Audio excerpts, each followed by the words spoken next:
लकड़हारा और सुनहरी कुल्हाड़ी की कहानी। एक समय की बात है, जंगल के पास एक लकड़हारा रहता था। वो जंगल में लकड़ी इकट्ठा करता था और उन्हें पास के बाजार में बेचता था कुछ पैसों के लिए। एक दिन की बात है, वो एक पेड़ काट रहा था। तभी हुआ ये कि गलती से उसकी कुल्हाड़ी पास की एक नदी में गिर गई। नदी बहुत ज़्यादा गहरी थी और वास्तव में तेज़ी से बह रही थी। उसने बहुत प्रयत्न किया अपने कुल्हाड़ी को खोजने की, लेकिन उसे वो वहाँ नहीं मिली। अब उसे लगा कि उसने कुल्हाड़ी खो दी। वहीं दुखी होकर वो नदी के किनारे बैठकर रोने लगा। उसके रोने की आवाज़ सुनकर नदी के भगवान उठे और उस लकड़हारे से पूछा कि क्या हुआ। लकड़हारे ने कहा, अपनी दुखद कहानी बताई।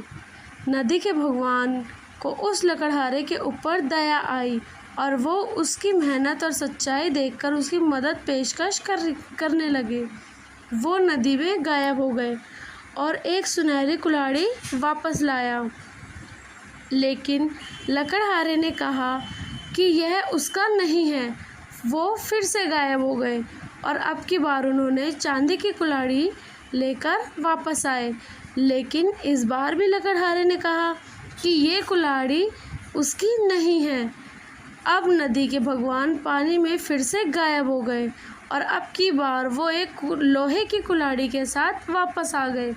लकड़ी की कुल्हाड़ी देखकर लकड़हारा मुस्कुराया और कहा कि यह उसकी कुल्हाड़ी है। नदी के भगवान ने लकड़हारे की ईमानदारी से प्रभावित होकर उसे सोने और चांदी दोनों की कुल्हाड़ियाँ भेंट की।